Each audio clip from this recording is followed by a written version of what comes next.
Can Okay. At syempre, nabati ko rin natin mga kasamahan sa media at syempre ang ating mga carrying station, of course, ang Sky Cable, Yes. ang RTN TCPS, ang Radio Pilipinas DZEQ, and of course, ang Big Sound and ang Philippine Information Agency. No?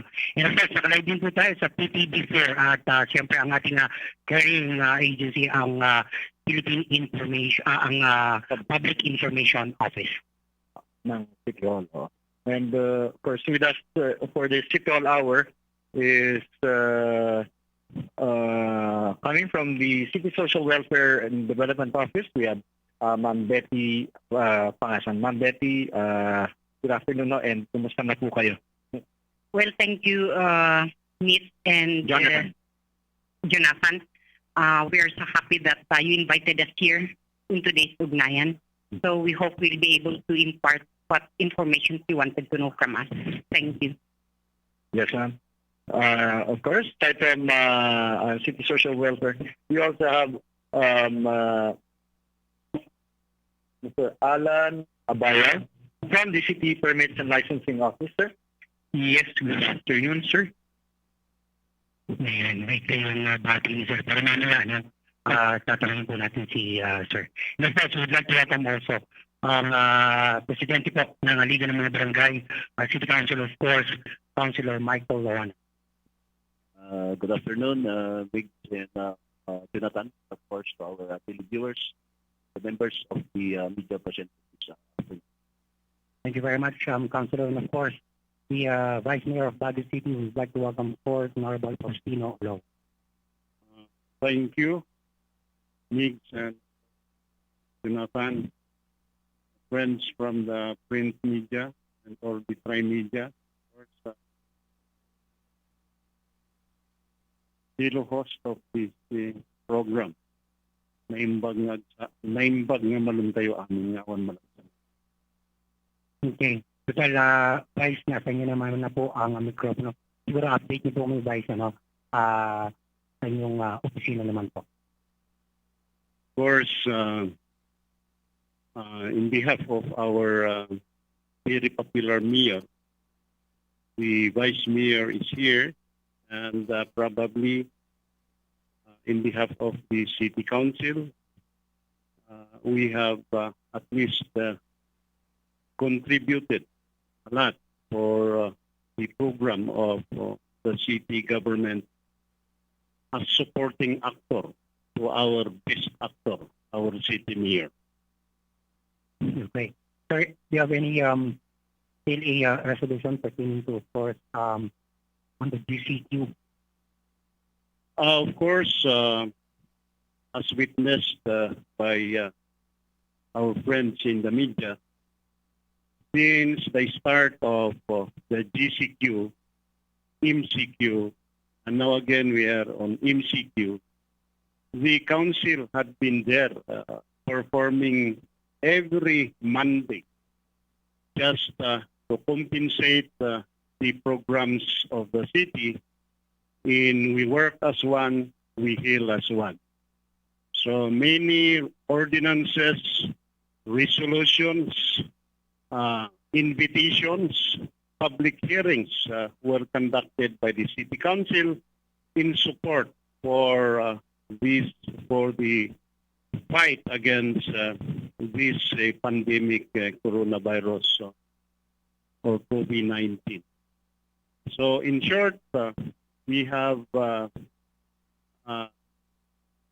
approved resolutions, ordinances, including memorandum of agreement or authorizing the mayor to enter into a memorandum of agreement with different groups, sectors, just to accomplish the programs intended to fight against COVID-19. And I'm very glad for the support of the public as well as the members, the staff of the city government, the staff of the SP, the support of the media, and of course our the members of this August body.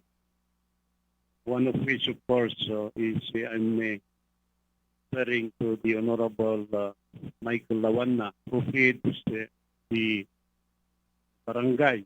And we have been very helpful. We are the frontliners or essential frontliners in support of the health workers of the city of Baguio and the officialdom of the city of Baguio. Okay, Vice Mayor, probably the question on the minds of our residents and the public is what happens to us after May 30th from GCQ. What will be our status if you were informed? Of course, as reported by EITF today, we are still under MCQ. GCQ. In short, status quo from June 1st to June 15th. If you look at that, but at least we are on the, what is that? It's not high risk MCQ. It's lowered, I think, moderate. So what does that mean to us? Of course, if that is the case, then probably status quo lahat. Like if we, this morning, I think the executive branch have the planning supposedly in preparation for modified general quarantine. But it was, of course, hampered because of the resolution of the EITF.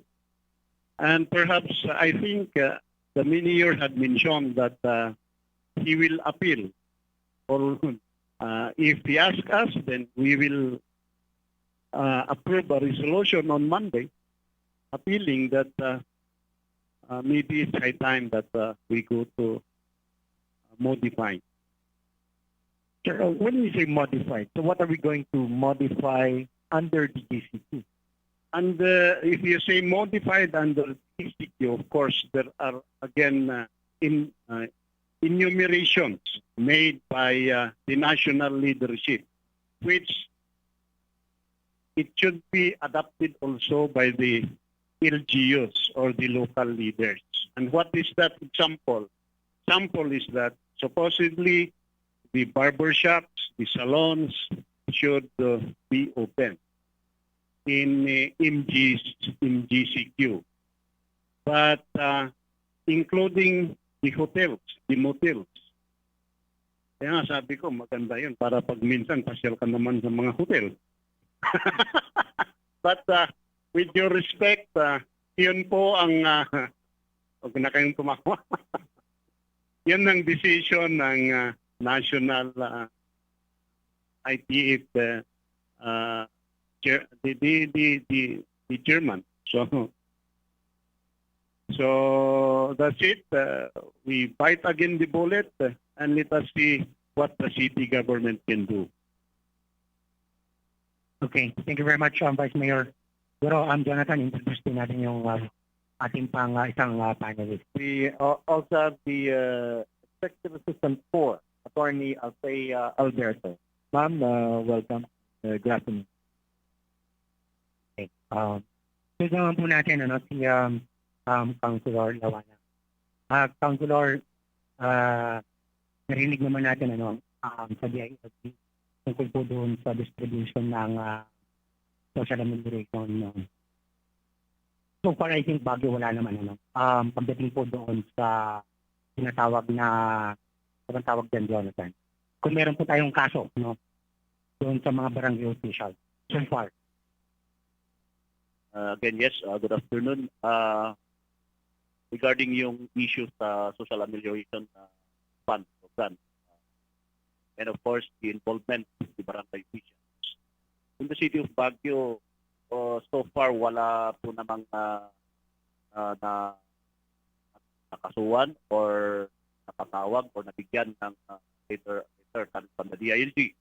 However, ang marami lang, of course, yun na siyang very tedious na trabaho namin for the last in this ECQ and DCQ. But yun lang, we have a lot of experiences, especially yung mga bashing o kaya yung mga problema with the recipients. But as far as the barangay officials are concerned, wala po tayong nakikita. Actually, ang meron nga is yung mga recipient ang may problema eh. So, based on the record dun sa DCPO natin, may mga makakasuhan na mga recipient ng SAP. But as to the barangay officials, wala po. I would say, confident to say na we have done our part. Okay. Nice to hear, no, Councilor. Isa rin, Councilor, siguro kumustahin ko lang yung yung rolling store natin. Okay. Regarding po yung project ng city natin with the DTI and of course the Liga, during the ECQ kasi, ongoing yung rolling market natin. The main purpose actually of this is for us on the part of the LGU was to bring the goods closer this is to minimize or even avoid yung mga residents na bibiyahe pa from their respective barangays to the CBD or to the market area. Now, tuloy-tuloy po natin yan. We are identifying areas which actually are, of course, yung mga nangangailangan. And nung pumasok tayo sa GCQ, actually, what we were thinking then with the mayor is that we will stop the rolling market. But nung nag-GCQ tayo, it follows na dumami ang mga tao na nasa palengke or sa CBD, the workers, the businessmen, the market goers. So instead of ending yung rolling market, the more na pinalakas natin so that we can at least catch those residents. So it's just like a catch basin para hindi sila pupunta at makimingle doon sa mga other workers or yung mga tao sa palengke. So it is a continuous activity of the city and of course the DTI. Tuloy-tuloy naman po yan, Councilor, no? Tuloy-tuloy. Kasi pinipost na naman po yung mga schedule. Yes, we are doing the rolling market. We are posting the schedule in a weekly basis. Okay. Kasi we have to be very careful kasi kung may area o barangay na medyo may problema with regards to the COVID o kaya yung mga lockdown, we have to avoid those areas para sigurado. Thank you very much, Councilor. Tama-tama. Betty. So, kasi this morning we had a press briefing with PSWD Car Regional Director Leo Quintilla, and he said that around 97-98%. But for the city of Baguio, how is our distribution rate, Betty? Are we 100% with the distribution rate already? Yeah, actually, we were able to reach our 45,000 target. As of this week, as of last Monday, 46,914 were paid by the city treasurer, amounting to 255,606,889. So we were able to reach our target, more than 100%. Yes, ma'am. You said that it was around 46,000, no? Yung target of the 45. So, may excess tayo. Yes. We We have reached the 45,000 target. plus an additional one. No? 46,000 plus ang reach natin, Mm-mm. na-serve natin, Mm-mm.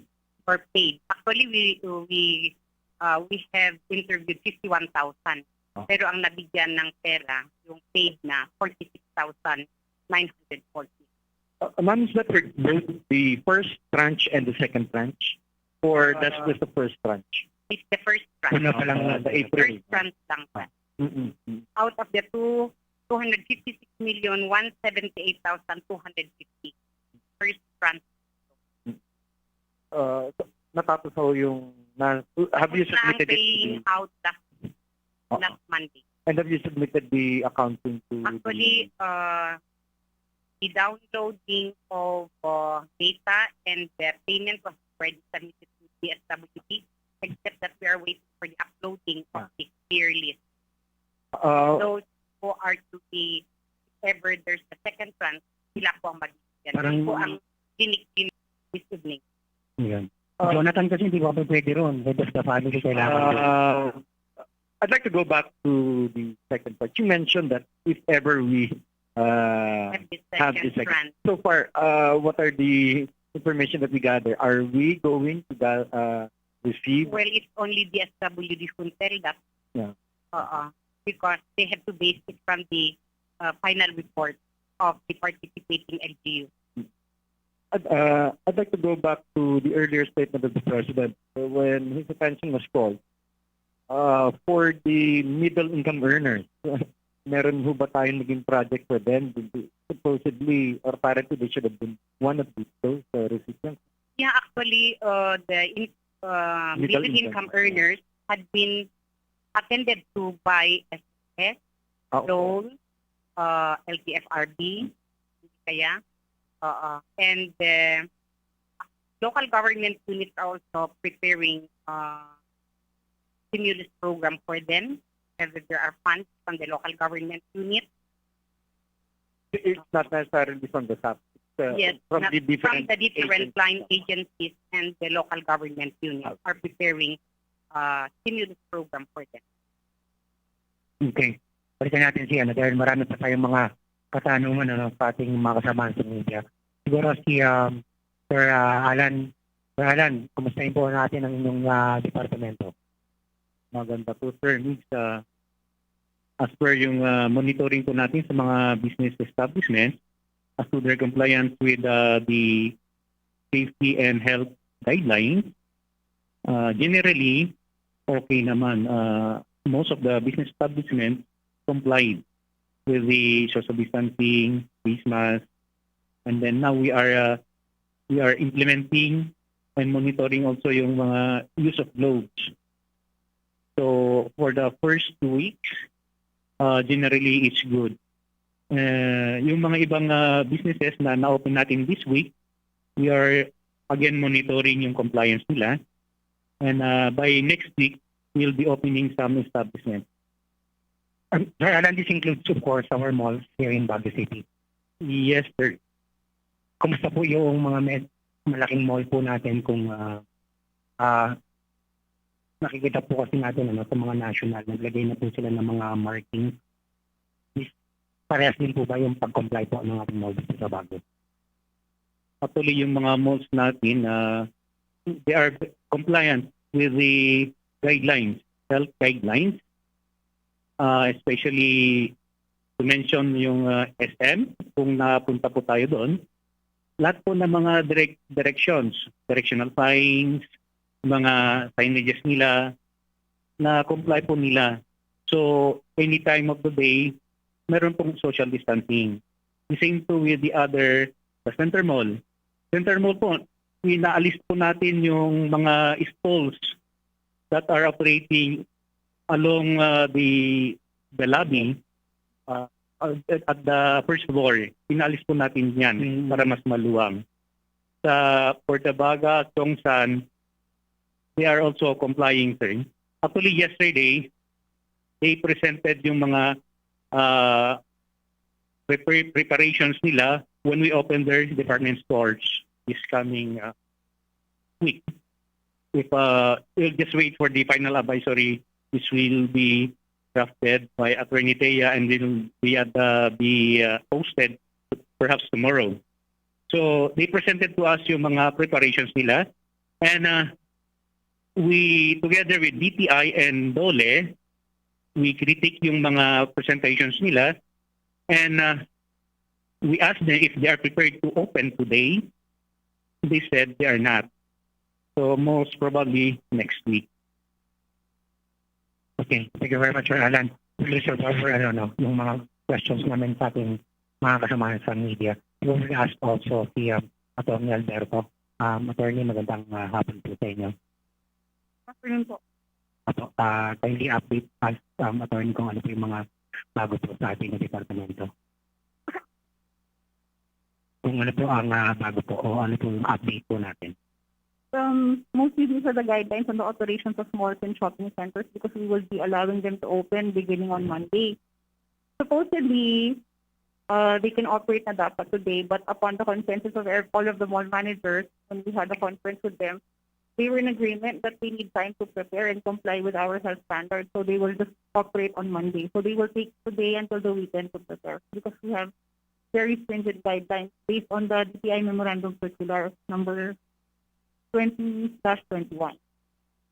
And so far as they had presentations with us yesterday, almost all of them are compliant already with the directional markers, social distancing. We just reminded them that they have to have the safety officers to make sure that social distancing is followed inside, that they have the PPE materials for the receiving personnel, they have disinfectants at their entrances, and that they have thermal scanners. Some of the establishments are not yet ready with those materials, so it's in their best interest to operate on Monday na lang po. So the guidelines in particular will be released most likely tomorrow. Okay. Attorney, doon sa mall, nabanggit din po nila kung ano rin yung mga protocols nila. Like for example, kung mga RTW po yung bibilin ng mga consumer, allowed po ba silang magsukat? Hindi po. Based on the discussions yesterday, there was also consensus that we will close off the sitting rooms first because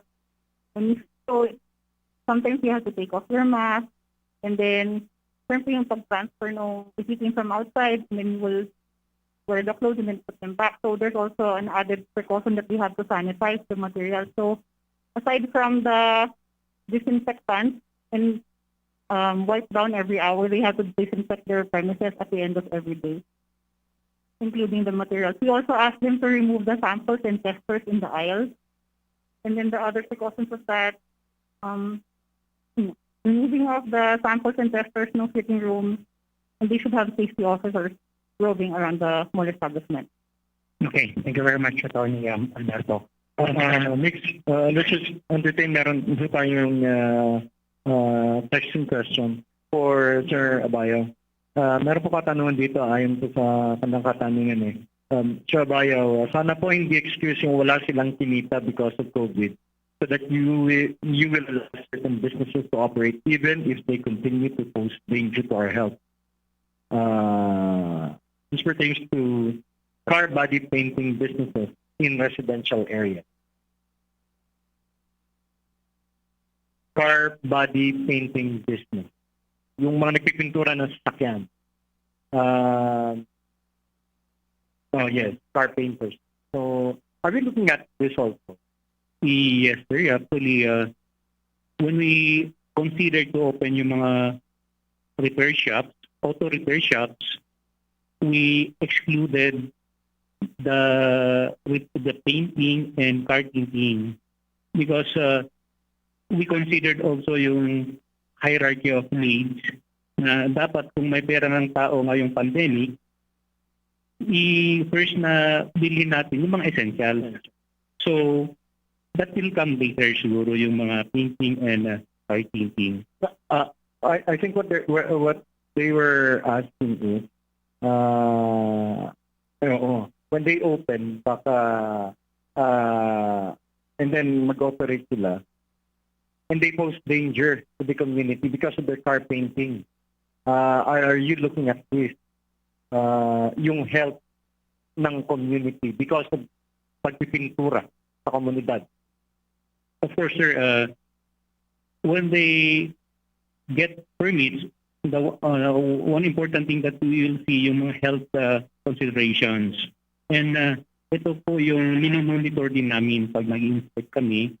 If yung pagpipaint nila, it will cause danger to their neighbors, we will definitely give them notice of violation or advise them to improve their health precautionary measures. Otherwise, we will be forced to close them if they don't comply. Sir, in relation to this, when we, let's say, go back to new normal. Businesses did not have earned, no? Failed to earn for the last 3 months. There will come a time that there will be business establishments that make maniningil ng sobra sa dapat singilin. Paano po ang gagawin ng ating mga residente? Pagka meron ng isang establishmento na ningil ng mas mataas kaysa doon sa dapat na presyo niyan, pwede ho bang isumbungsan nyo? At kayo na ho ang magkakuha ng lisensya nila, yung permit nila. Yes po, sir. Basta yung mga complaints on prices or yung rentals, they will just forward the complaints to us sa PLD office. We will coordinate with the DTI and then we will do the investigation. Because before the DTI is the one who will definitely determine yung standard prices and rental. Sir, going sa rental so, have they complied yung residential pagbigyan ng yung ating mga kababayan na yan? Siyempre, walang trabaho.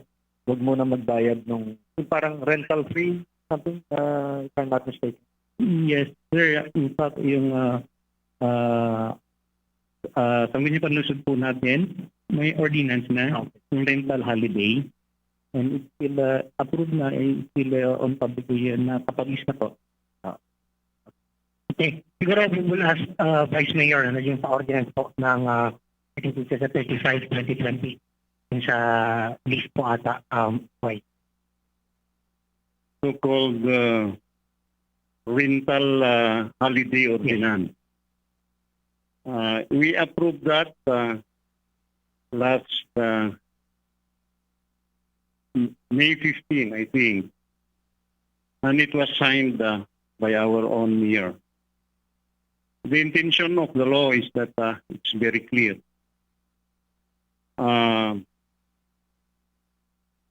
Mayroon giveaways din ang city government doon that Bonham Park, including Botanical Garden, the city government will not collect any rentals from those have contracts with the city. Of course, it speaks about private buildings owned by private individual. That it is in accordance with the Civil Code of the Philippines. If it is closed, probably walang kita, di ba? So, hindi na siya magbabayad ng rental. That is from ECQ to DCQ.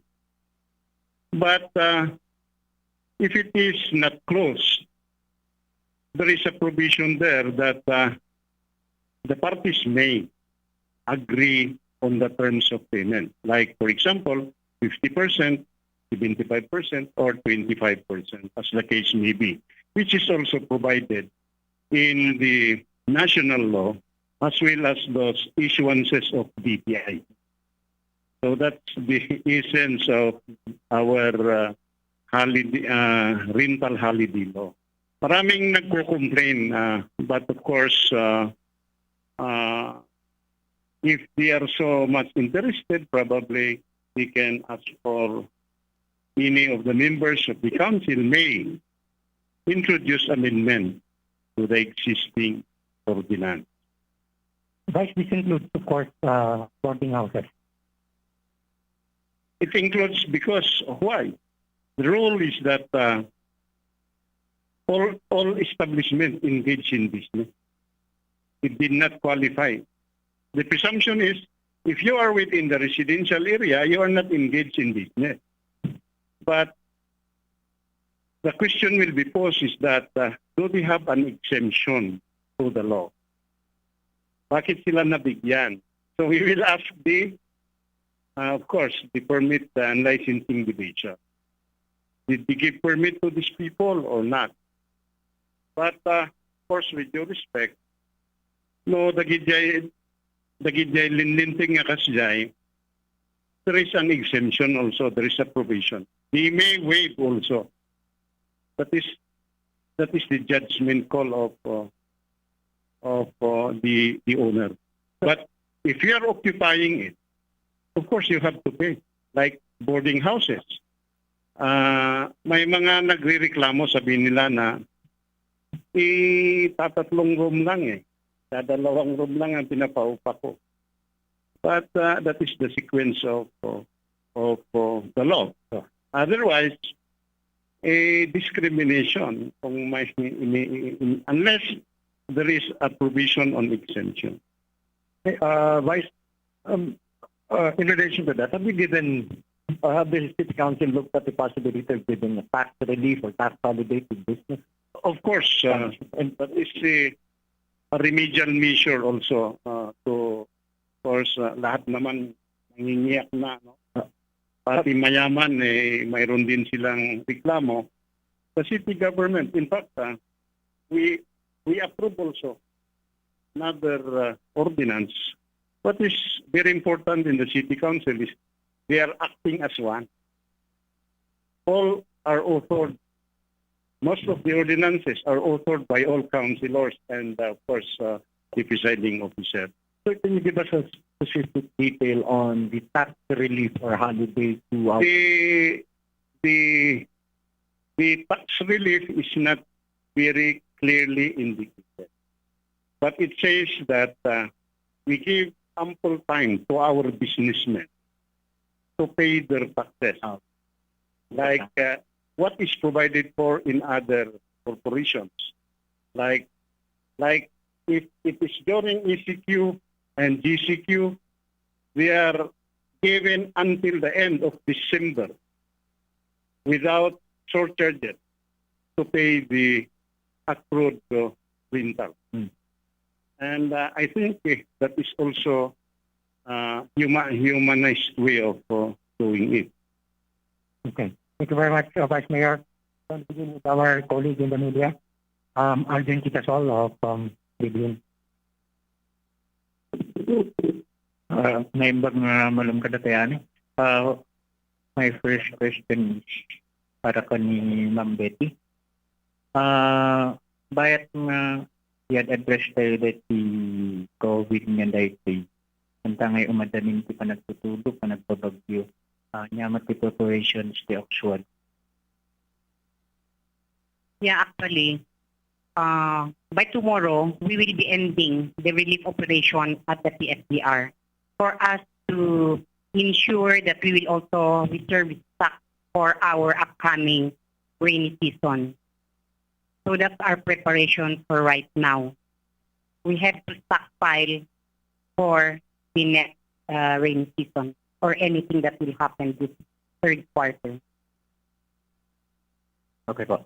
Kani Vice Mayor, kasi may nagpapatanong kung kailan i-reconsider ng City Council yung Corban.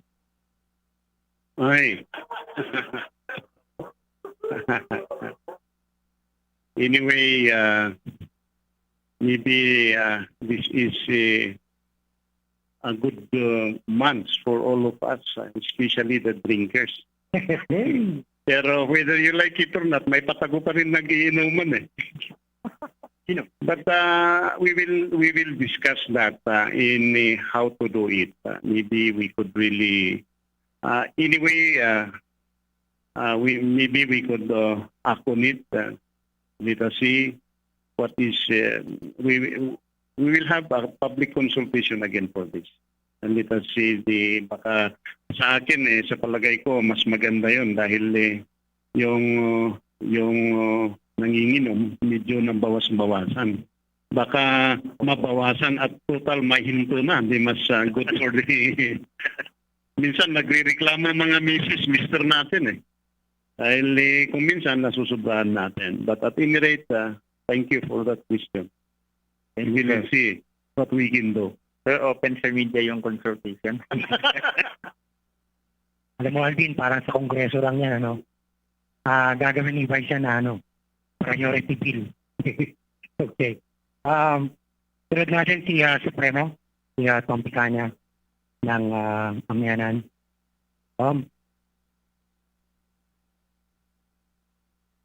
Magandang hapon po sa inyo lahat, sir. Ma'am.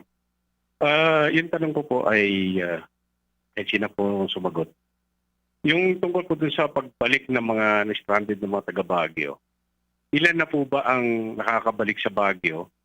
At sila ba ay kino-contain pa rin o kino-quarantine pa rin po ba sila? That is a very good question. Maganda kasi yung model na ginawa ng syudad because the comebacking residents are on tranches. So far as of now, mayroon nakakarating pero hindi naman masyadong marami. Kasi may mga online application yan eh. So pag nakumpletong 100, pwede na. But we have no problem in the city of Baguio. The problem is the point of origin. Nagkakaproblema din sila doon. Like,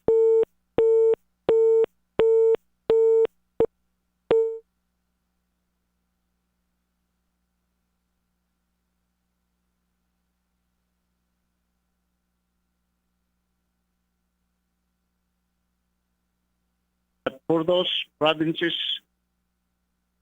yung may gap, medyo mahirap. So they have to comply. Mas knowledgeable, according to them, they do not know also, but it should have been the mayor that should answer that directly because he has access to all of our comebacking Baguio citizens. But that is the rule. Apply online, and there are case-to-case basis that the mayor can interfere also with due respect. Na the solution is there. Okay, thank you po. Yung second question ko po kay Sir Alan, meron po kasing dito sa malapit sa tinitirahan ko, may nagreklamo, follow up lang po doon sa question kanina, yung nag-text kanina kay kasamang Jonathan. Yung tungkol doon sa mga nagpe-paint, mga talyer na walang business permit.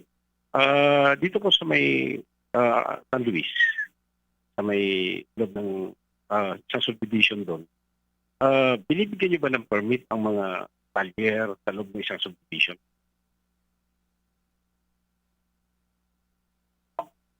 Sa loob ng subdivision po, bawal po ang mga car painting as per zoning natin po. O sir, kasi nung lumipat po kasi ako doon, nirereklamo nila yung isang talyer doon na nagre-repair, tapos nagpipintura. Hindi lang sila magalaw. Although previous years, pinuntahan na ito ng licensing. Pero hindi yata yan nabigyan ng pansin. Nag-ooperate pa rin daw po yung talyer. Okay, sir. I will talk to you after this. Okay. Salamat po. Thank you, sir. Okay. Thank you very much, Tom. Ibasahin ko lang ito para sa licensing din kay Sir Alan. Actually, post po ito sa Facebook. Tinatanong na rin po nila yung tungkol po doon sa mga online sellers. Some of them do they have business permit? Ano daw po yung procedure kung wala silang business permit? Kaya ang karamihan daw pong gumagawa nito are students. Nag-drop po sila and to online. Ano daw po ba ang pwede po nilang gawin? Okay, before ECQ, we have at least based on our record, we have at least 52 registered online marketing and 22 dropping centers. When during the ECQ and GCQ, nagmomusron po ang online marketing. And as per our monitoring, meron na pong 250 na wala pang business permit. Ngayon lang. So we advise them to process their permit. The only thing that they will do, they will download yung form namin sa PIO. May pinost ang PIO yung form. And they will just follow the requirements, yung regular requirements ng business permit po. Kasi yung iba parang ginagawa lang ata nilang parang freelance lang, parang for the meantime, dahil nga wala walang trabaho. This includes even if they're students, they have to go with the regular requirements in getting business permit. Yes po, Chair. Kasi ang based on our tax ordinance, it states that it is illegal for any person to enter into a business without securing business permit. So based on that, lahat po ng online, regardless you are student or not, you have to secure business permit po. Okay. Thank you, Sir Alan. Iyan ko lang to kay Councilor Lawanan naman at kay Ma'am Betty. May second batch daw po ba ang SAP at kailan ibibigay? And ang pangalawa niyang tanong pa, may mga hindi daw nakatanggap ng relief, kanino at saan dapat pumunta para makakuha ng relief? Ma'am Betty, kayo po muna. Yeah, okay. For those who are not able to receive anything, like for instance the relief goods, we'll start operating by Monday our family life resource centers in every district. We will open it at our daycare centers, no?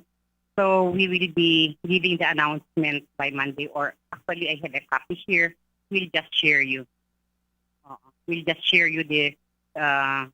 district offices where our social workers and daycare workers will be stationed to attend to barangays belonging to that district. Kasi as I have said earlier, we are closing our operation center at the FDR because we are done with the relief operation, we are done with the SAP, we are done with the food forward, and now we are going to address yung mga individual concerns ng each family na lang doon sa family life resource centers natin. Siguro kayo, hindi na po sila didiretso ng barangay. Diretso na po Hindi na sila didiretso ng barangay. But they can always be endorsed by the barangays. And then, alam naman ng barangay officials kung saan i-endorse because they have their own assigned social workers. But this will be on a case-to-case basis ang pagbigay natin. Not like before na in bulk, we have to bring it in each barangay. But this time, we have to address on a case-to-case basis. Yung mga talagang nangangailangan. Okay. Councilor? Yes.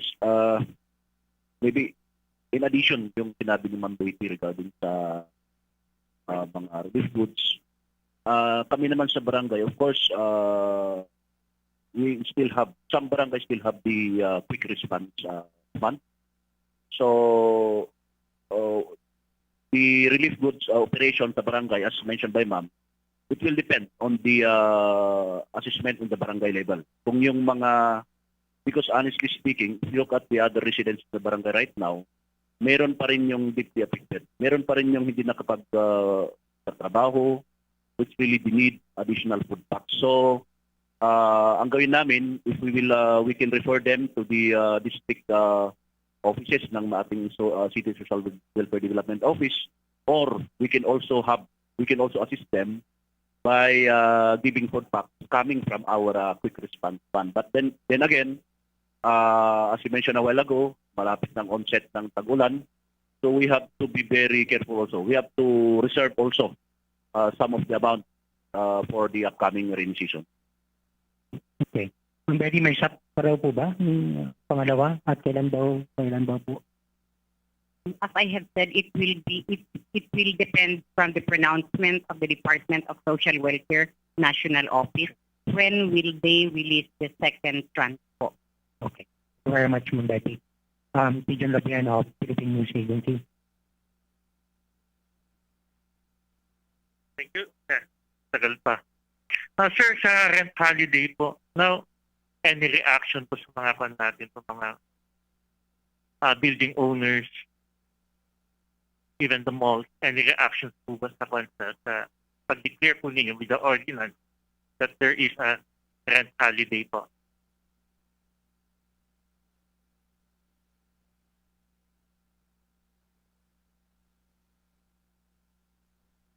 There are mixed reactions.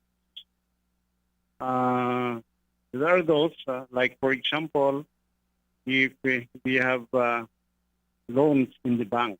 That is one reason we have. But as I said, this is also a socialized ordinance. I hope they would understand. Anyway, it's only for, I think it's 2.5 months. We explained to them, of course, the effect of this ordinance, and it hurts really most of the building owners. But that is one way of contributing to this. I think that is, sabi ko nga sa kanila di bali, subalit niya ako sa kadakay. So they are responding in a positive way. That is the way we address to them. But of course, may medyo umaangal ng konti, but we have also to push for this ordinance. Otherwise, as if it did not also do. This is one way, that is the contribution. The rich people, the middle class who are renting this establishment. So anyway, we ask forgiveness from them. Okay, sir. Susunod pong tatanong is si Malen Katahan from Sunstar Bank. Malen, waiting for Malen, sir.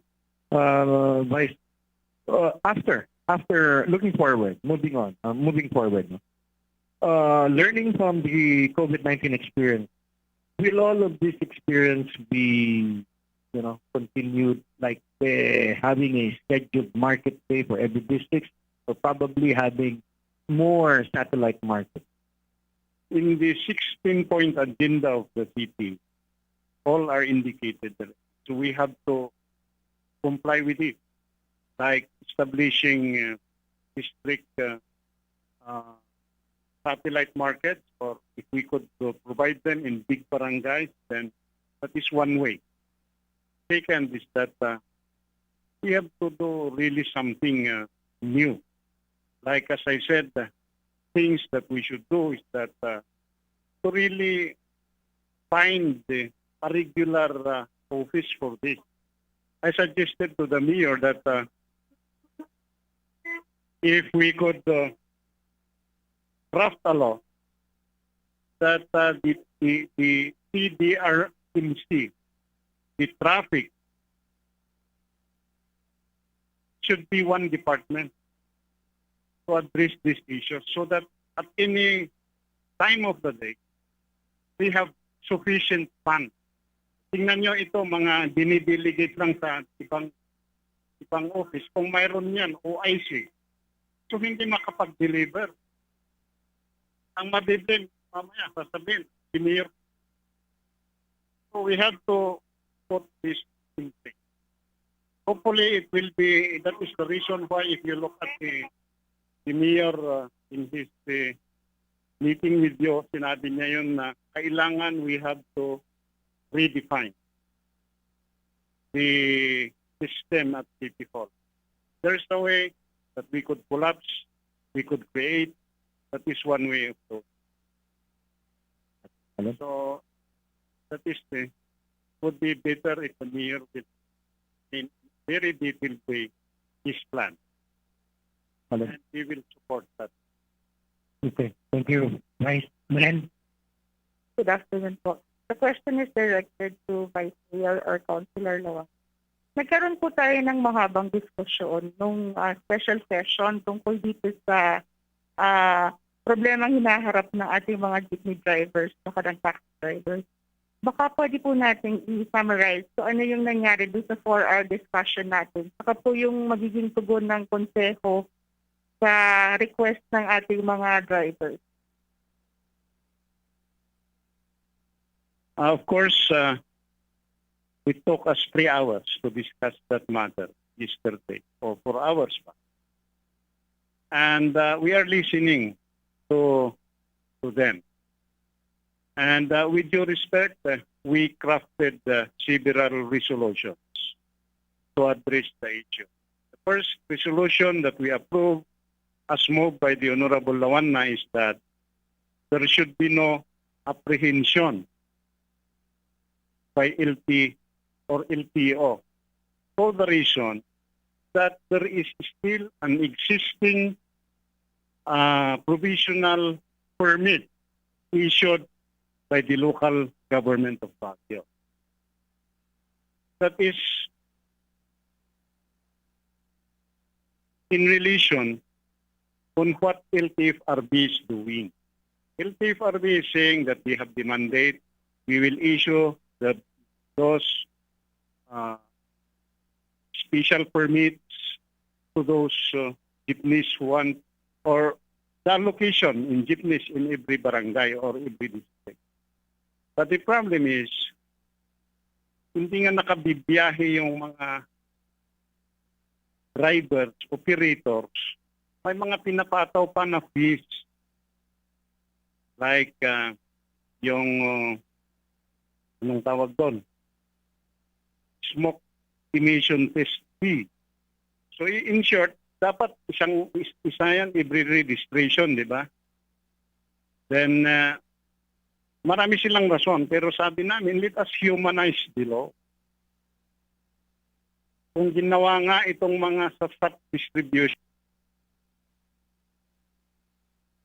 upad yung national guidelines. But the local came up with their guidelines. That is what we are appealing to LTFRB that we should do. So we passed a resolution. Second resolution, of course, is to help also our taxis, the operators, because on the issue of, nung tawag doon, yung cashless, dapat huwag ka ng, sa prosesong ganun, marami rin babayaran ng taxi driver. So sabi ko, that's good, but not now.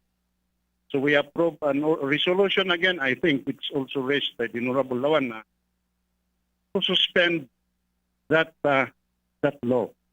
Para sa ganon, makabawi ng kunti ang mga taxi drivers. Again, there are appeals also addressed to the LTFRB, addressed to national, and it was manifested therein that the City Council, through the recommendation of this LTFRB Regional Director, natutulungan din ang council, itong mga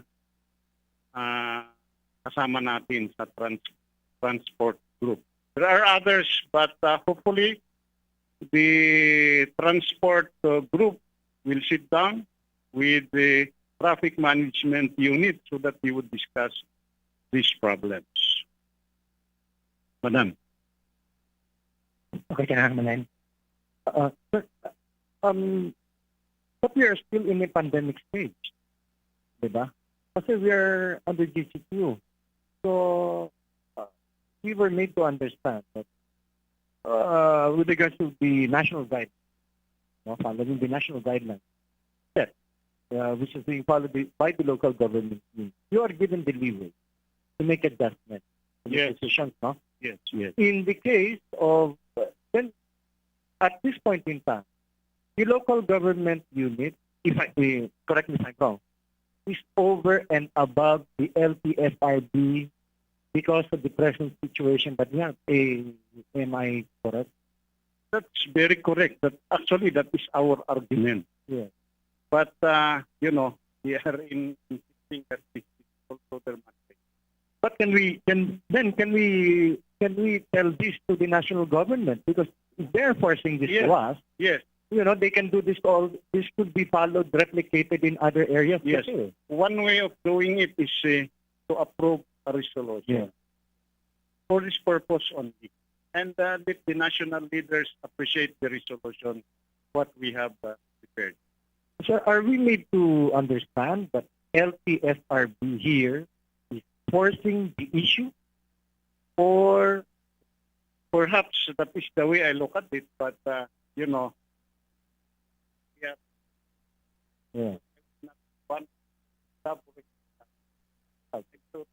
sir. Okay. A couple of questions to Attorney Alberto. Ma'am, tanong po nila, kailan daw po magre-resume ang mga pagbili ng ginto, yung kayang cellphone ng ginto? With Sir Alan. Jewelry shops will be allowed to open again next week, but still, we have to comply with the minimum health standards. We will still be making random inspections to ensure that our establishments are Okay. Ang pabol na lang po ito. Tungkol naman po sa returning Baguio residents, and po sila pwede mag-follow up ng kanilang registration. And second question, yung mga ibang LGU na nagpapadala po ng kanilang mga boost para po sunduin ng kanilang mga residente. Ang Baguio daw po ba pwede daw po bang gawin ganito? for the transport for Baguio residents are doing that. There is a lot of LGU to LGU coordination naman po for bringing home returning residents. And that's what we've been doing so far with Kalinga, Ifugao, Pangasinan, and other places in the Cordillera. We've been doing that consistently po. As long as there's LGU to LGU coordination, wala pong problema. So, and so far, the RBR process, may hawak po kasi nun is RRM. They're trying their best talaga to be updated with the applications. It's just that marami talagang gusto umuwi. So, have to send to make sure na everybody has a chance to go to the triad. Everybody has a chance for health meeting. So, okay, pero kailangan para sa Okay, thank you very much, Attorney Alberto. So, okay. Okay. Vice Mayor and Alan, are you monitoring the prices of fuel? Haven't you seen lately during the ECQ, napakababa ng presyo ng fuel? Pero nung nag-GCQ tayo, parang every other day, ano ho reading nyo? Pagka hindi na ho tayo GCQ, baka bumalik tayo sa dati, baka mas mataas pa. It's good that again you remind us again. We keep on doing that. Again, maybe again what we can do is invite them again in the city council to explain. Kasi titingnan nyo nung DCQ tayo, tamang sinabi mo. Bumababa tayo, 50 pesos, 50. Ngayon, tataas, 250, 3 pesos. So, malaki na naman halaga yun. So, thank you for that, Jonathan. I think we can include that in our Honorable Lawan na so that we could include it on Monday for this. Yes, because the mayor stated earlier na the backbone of our going back to one is transportation. But I think we're going back to the same boat. No? Yes. So, parang pinaglalaro na naman tayo eh. Ewan ko nga sa mga fuel industry, talagang malakas sila. Sinabi ko nga, straightforward to our congressman, tignan mo nga yung regulation. You could do something about that because I think you are one also in saying that prices of fuel should be down. But because of that, yun naman, titignan talagang regulation law. Unregulated kasi yan.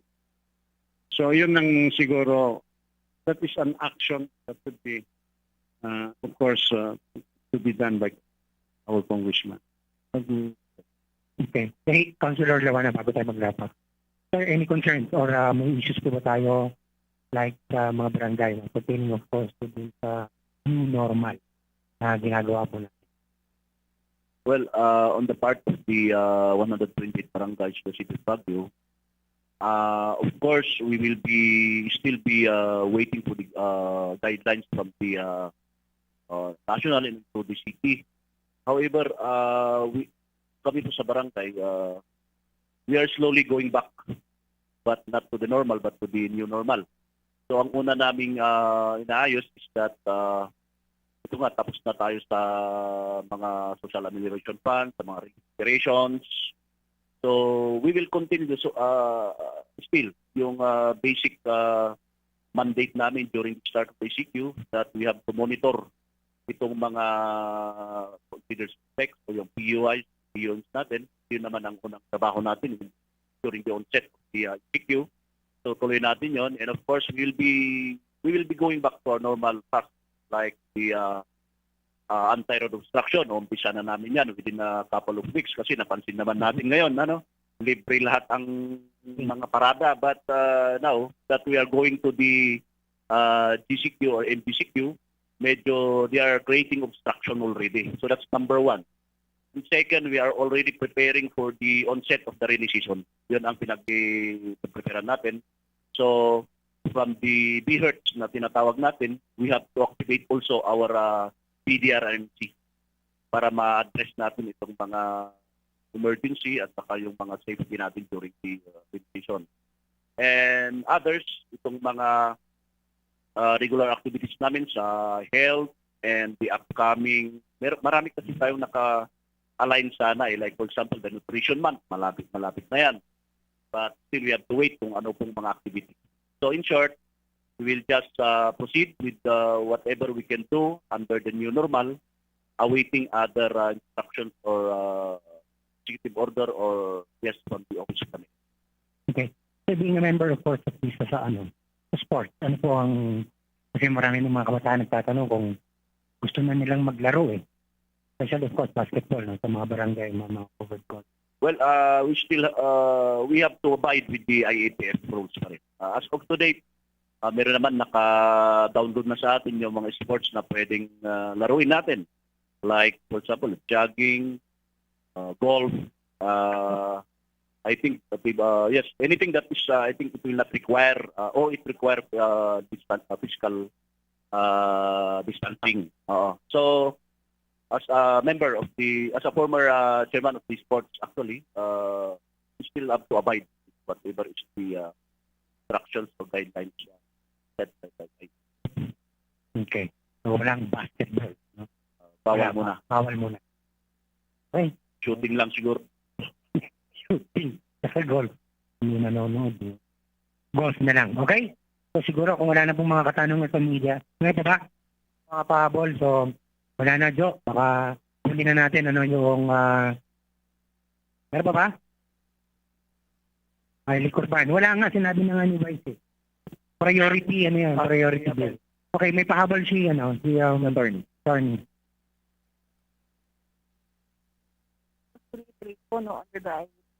Under the the sports are allowed are only walking, jogging, running, swimming, golf, tennis, table tennis, badminton, equestrian, and football for now.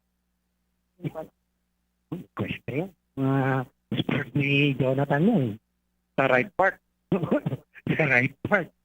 Politik dun. Anyway, so siguro nasagot na lahat ng ating mga panelists, mga katanungan. Hingin na rin natin yung kanilang mga parting match day. So, sana natin kay Attorney Alberto. Attorney Alan, your final word po. Yung final word. Yung mensahe na lang. Yung sa mga gusto pang magtanong. Oo. Attorney, meron pa po ba kayong pahabol?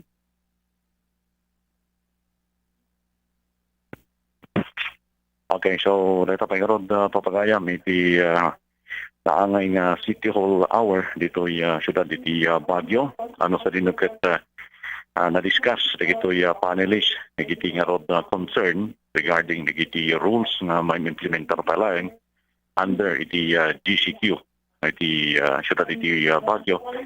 Nga tamo tayo matket na-extend naging gana into no June 15 under GCQ pala ang iti syudad iti Baguio.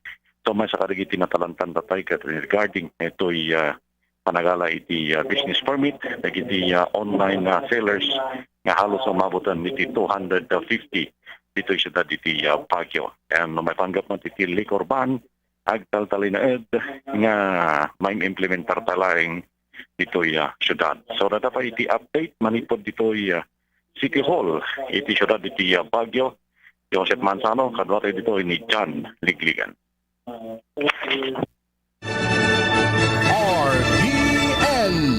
Radio Philippines Network, Radyo Ronda, DZBS Radio, member kapisanan ng mga broadcaster ng Pilipinas. I wanna be a billionaire, so freaking bad. Buy all of the things I never had. I wanna be on the cover